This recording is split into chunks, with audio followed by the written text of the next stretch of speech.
Class 9 Kerala രസതന്ത്രം first term 2024-25 question പേപ്പറും അതിൻ്റെ ആൻസേഴ്സാണ് ന്യൂ സിലബസ് അനുസരിച്ചിട്ടുള്ളത്. ഒന്നാമത്തെ ക്വസ്റ്റ്യൻ, ഫോസിലുകളുടെ കാലപ്പഴക്കം നിർണ്ണയിക്കാൻ ഉപയോഗിക്കുന്ന കാർബണിൻ്റെ ഐസോട്ടോപ്പ് ഏത്?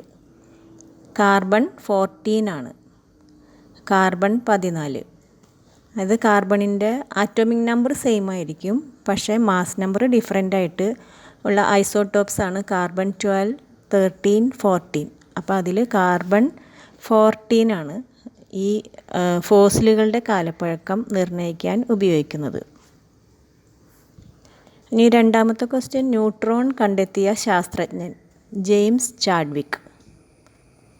മൂന്നാമത്തെ, ഓക്സിജൻ തന്മാത്രയുടെ രൂപീകരണ വേളയിൽ പങ്കുവയ്ക്കപ്പെടുന്ന ഇലക്ട്രോൺ ജോഡികളുടെ എണ്ണം 2 ആണ്. ഓക്സിജൻ്റെ ആറ്റോമിക് നമ്പർ 8 ആണ്.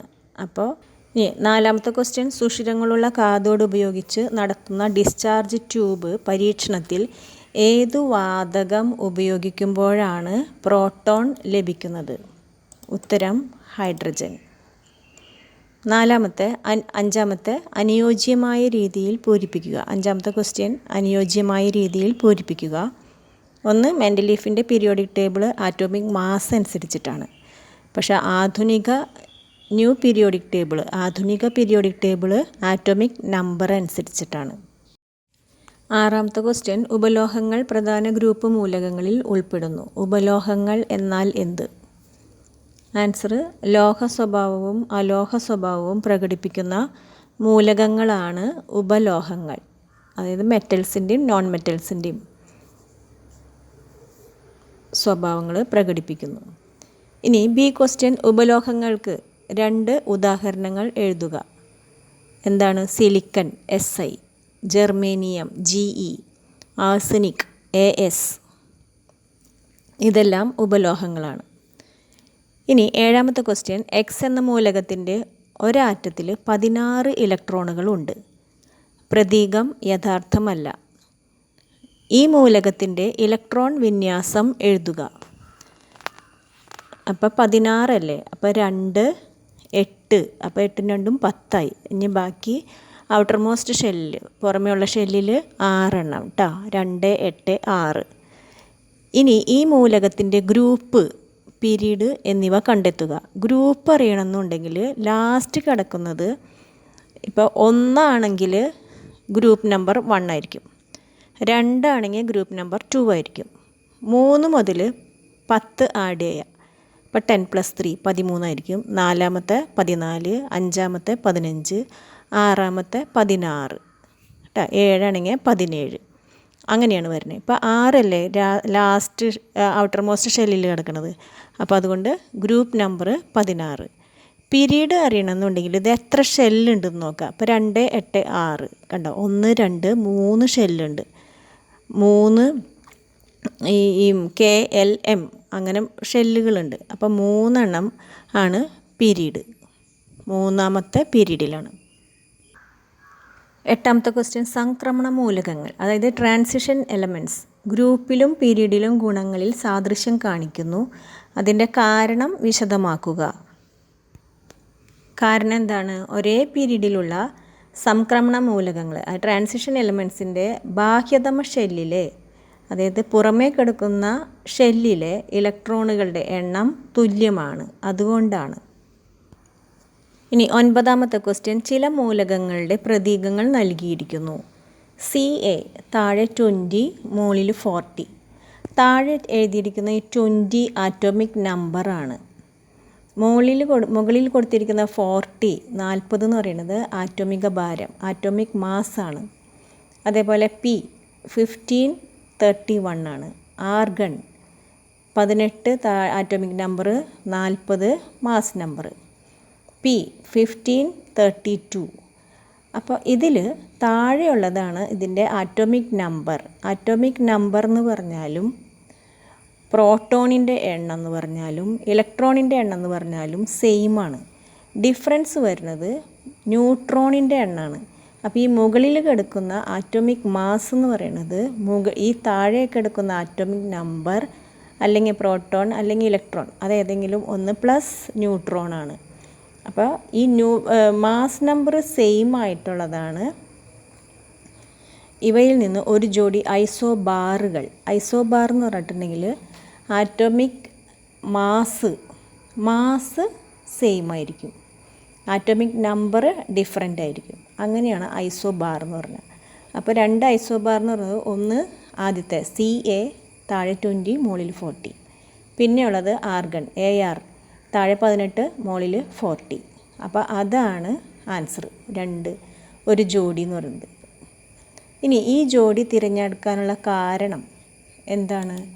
അതിൻ്റെ ഒരേ മാസ് നമ്പറും വ്യത്യസ്ത ആറ്റോമിക് നമ്പറുമാണ്.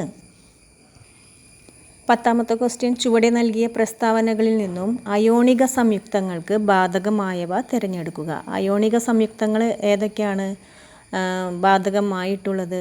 ഒന്ന്, ഖരാവസ്ഥയിൽ ക്രിസ്റ്റലുകളായി കാണപ്പെടുന്നു, A. പിന്നെ C, ഇവയ്ക്ക് പൊതുവെ ഉയർന്ന മെൽറ്റിംഗ് പോയിൻറ്റും ബോയിലിംഗ് പോയിൻറ്റും ഉരുകൽ നിലയും തിളനിലയും ആണ് ഉള്ളത്. ഇനി 11ാമത്തെ ക്വസ്റ്റ്യൻ, റുദർഫോർഡിൻ്റെ ഗോൾഡ് ഫോയിൽ പരീക്ഷണത്തിൻ്റെ ചില നിരീക്ഷണങ്ങൾ നൽകിയിരിക്കുന്നു. ഇവയിൽ നിന്ന് എത്തിച്ചേർന്ന നിഗമനങ്ങൾ എഴുതുക. ആൻസർ, ആറ്റത്തിൻ്റെ ഭൂരിഭാഗവും ശൂന്യമാണ്. പിന്നെ ആറ്റത്തിനുള്ളിലെ പോസിറ്റീവ് ചാർജുള്ള ഭാഗത്തിന് സമീപത്തു കൂടി കടന്നു പോകുന്നത്. ആറ്റത്തിൻ്റെ മുഴുവൻ പോസിറ്റീവ് ചാർജും കേന്ദ്രീകരിച്ചിരിക്കുന്നത് ആറ്റത്തിൻ്റെ മധ്യഭാഗത്തുള്ള ഒരു ചെറിയ വ്യാപ്തത്തിലാണ്. 12ാമത്തെ ക്വസ്റ്റ്യൻ, സോഡിയം ക്ലോറൈഡ് എന്ന സംയുക്തത്തിൻ്റെ രൂപീകരണം പരിഗണിക്കുക. സൂചന, atomic number sodium Na 11, chlorine Cl 17. ഈ പ്രവർത്തനത്തിൽ ഇലക്ട്രോൺ വിട്ടുകൊടുക്കുന്ന ആറ്റം ഏത്? ഇപ്പം ഇലക്ട്രോൺ വിന്യാസം, ഇലക്ട്രോണിക് കോൺഫിഗറേഷൻ വരുന്നത് സോഡിയത്തിൻ്റെ 2, 8, 1 ആണ്. ഏറ്റവും ഔട്ടർമോസ്റ്റ് ഷെല്ലിൽ, പുറമേയുള്ള ഷെല്ലിൽ 1 ഇലക്ട്രോണാണുള്ളത്. ക്ലോറിന് 2, 8, 7 ആണ്. അപ്പോൾ ഇത് സ്റ്റേബിൾ ആവാൻ വേണ്ടിയിട്ട് ഈ 1 ഇലക്ട്രോൺ ക്ലോറിന് വിട്ടുകൊടുക്കും. അപ്പോൾ ക്ലോറിൻ്റെ ബാഹ്യതമ ഷെല്ലിൽ 8 ഇലക്ട്രോൺ വന്ന് അത് സ്റ്റേബിളാവും. അപ്പോൾ അതുകൊണ്ട് വിട്ടുകൊടുക്കുന്നത് സോഡിയമാണ്, Na ആണ്. അപ്പോൾ അതുകൊണ്ട് ഈ ഇലക്ട്രോൺ വിട്ടുകൊടുക്കുന്ന ആറ്റം സോഡിയം Na. ഇനി B, സോഡിയം ക്ലോറൈഡ് രൂപീകരണത്തിൻ്റെ ഇലക്ട്രോൺ ഡോട്ട് ഡയഗ്രാം. അപ്പോൾ ഇതാണ് ഇലക്ട്രോൺ ഡോട്ട് ഡയഗ്രാം. സോഡിയത്തിന് 2, 8, 1 ഔട്ടർമോസ്റ്റ് ഷെല്ലിൽ 1 ഇലക്ട്രോൺ പ്ലസ് ക്ലോറിൻ 17 ആണ്. 2, 8, 7 ഔട്ടർമോസ്റ്റ് ഷെല്ലിൽ 7 ഇലക്ട്രോൺ. അപ്പോൾ ഇത് 2, 8 ആവും, ക്ലോറിൻ 2, 8, 8 ആവും. അപ്പോൾ സോഡിയം 1 ഇലക്ട്രോൺ വിട്ടുകൊടുക്കുന്നതിനാൽ പ്ലസ് ആവും, Na പ്ലസ് ആവും, ക്ലോറിൻ മൈനസ് ആവും 1 ഇലക്ട്രോൺ സ്വീകരിക്കുന്നതിനാൽ. 13ാമത്തെ ക്വസ്റ്റ്യൻ, ഒരു മൂലകത്തിൻ്റെ ഒരു ഐസോട്ടോപ്പ് ഘനജലം നിർമ്മിക്കാൻ ഉപയോഗിക്കുന്നു, ഹെവി വാട്ടർ. ഈ ഐസോട്ടോപ്പിൻ്റെ പേരെഴുതുക. ഇപ്പോൾ ഹൈഡ്രജൻ്റെ ഐസോട്ടോപ്പുകൾ H1, H2, H3.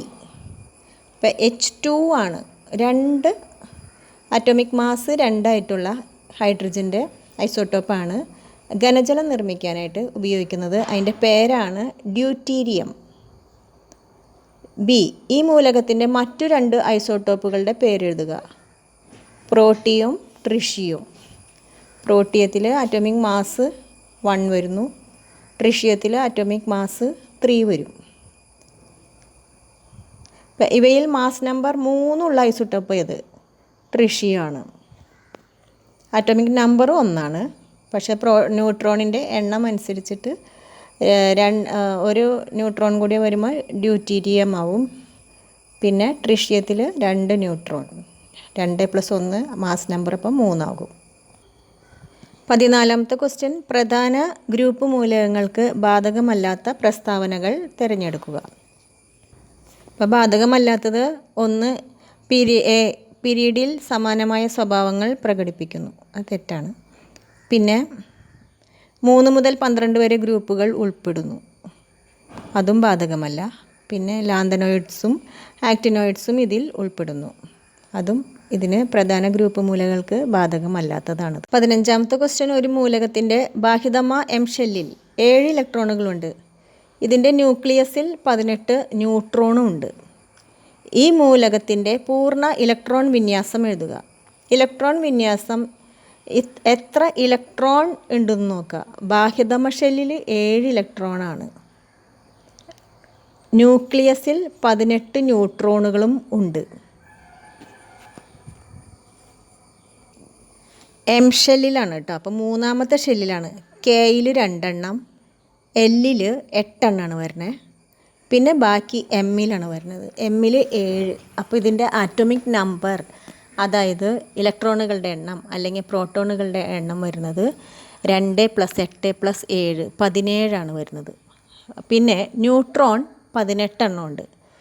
അപ്പോൾ ശരിക്കും ഇതിൻ്റെ ന്യൂക്ലിയസിൽ പ്രോട്ടോൺ 17ഉം ന്യൂട്രോൺ 18ഉം.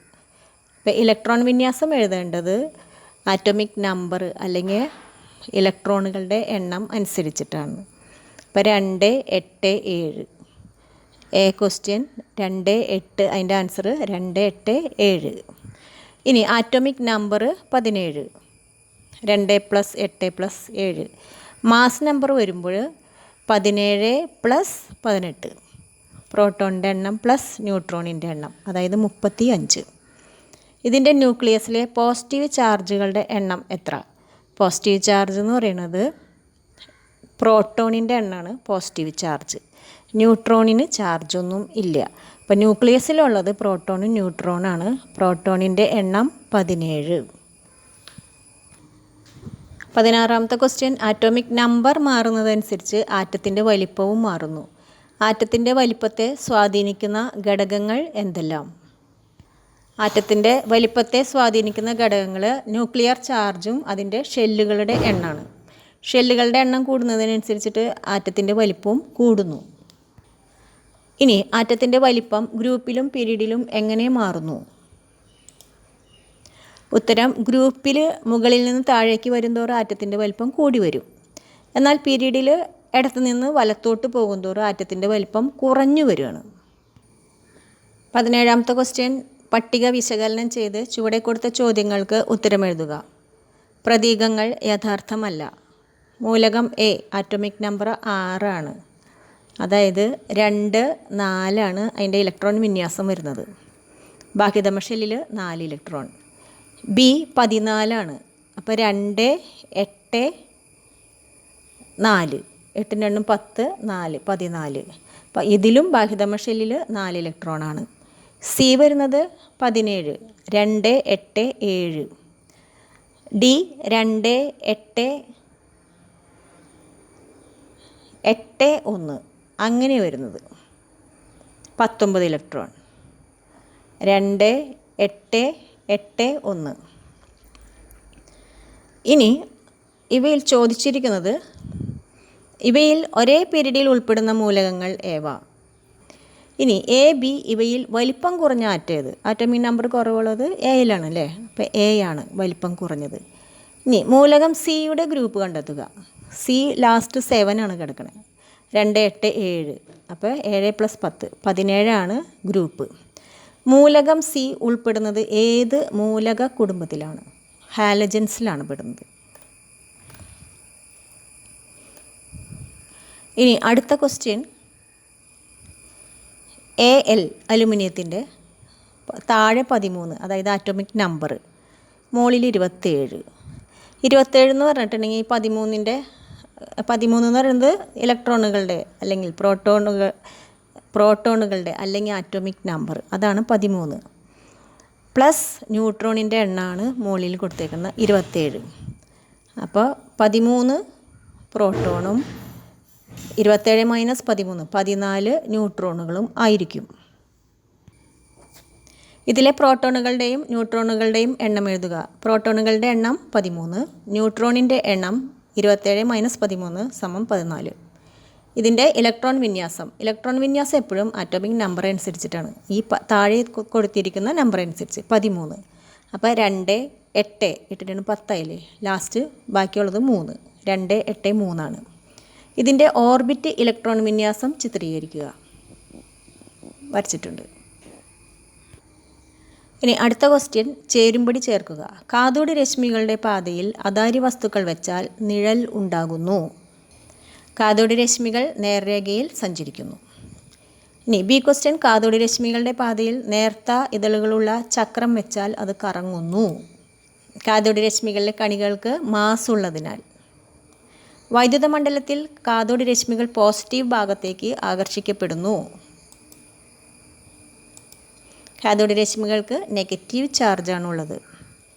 എല്ലാ വാതകങ്ങളും ഒരേ സ്വഭാവമുള്ള കാഥോഡ് രശ്മികൾ നൽകുന്നു. കാഥോഡ് രശ്മികളിലെ കണികകൾ എല്ലാ പദാർത്ഥങ്ങളിലും അടങ്ങിയിരിക്കുന്നു. അടുത്ത ക്വസ്റ്റ്യൻ, ചുവടെ നൽകിയിരിക്കുന്ന പ്രസ്താവനകൾക്ക് അനുയോജ്യമായ മൂലക കുടുംബ പേരുകൾ ബ്രാക്കറ്റിൽ നിന്നും തിരഞ്ഞെടുത്ത് എഴുതുക. അവസാന ഇലക്ട്രോൺ പൂരണം നടക്കുന്നത് ബാഹ്യതമ ഷെല്ലിന് തൊട്ട് ഉള്ളിലുള്ള ഷെല്ലിലാണ്, തൊട്ട് മുൻപുള്ള ഷെല്ലിൽ. അവയാണ് സംക്രമണ മൂലകങ്ങൾ. സാധാരണയായി രാസപ്രവർത്തനത്തിൽ പങ്കെടുക്കാത്തതാണ് ഉത്കൃഷ്ട വാതകങ്ങൾ, നോബിൾ ഗ്യാസസ്. ഇവ അടുത്തത് സി, ഒന്നാം ഗ്രൂപ്പ് മൂലകങ്ങളാണ് ആൽക്കലി ലോഹങ്ങൾ. പീരിയോഡിക് ടേബിളിൻ്റെ ചുവടെ പ്രത്യേകമായി ക്രമീകരിച്ചിരിക്കുന്നതാണ് ആക്റ്റിനോയിഡ്സുകൾ.